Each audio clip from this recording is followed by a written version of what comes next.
آج مت چلاؤ، تم کو ہم سے کچھ مدد نہیں ملے گی۔ میری آیتیں تم کو پڑھ پڑھ کر سنائی جاتی تھی اور تم الٹے پاؤں پھر پھر جاتے تھے، ان سے سرکشی کرتے، گویا ایک قصہ گو کو چھوڑ کر چلے جاتے تھے۔ کیا انہوں نے اس کلام میں غور نہیں کیا، یا ان کے پاس کوئی ایسی چیز آئی ہے جو ان کے اگلے باپ دادوں کے پاس نہیں آئی تھی، یا یہ اپنے پیغمبر کو جانتے پہچانتے نہیں، اس وجہ سے ان کو نہیں مانتے؟ کیا یہ کہتے ہیں کہ اسے جنون ہے؟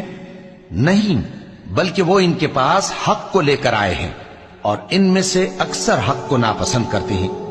اور اگر معبود برحق ان کی خواہشوں پر چلنے لگے تو آسمان اور زمین اور جو ان میں ہے سب درہم برہم ہو جائیں۔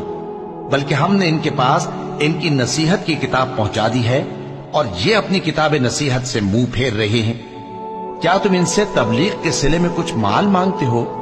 تو تمہارے پروردگار کا دیا ہوا مال بہت اچھا ہے۔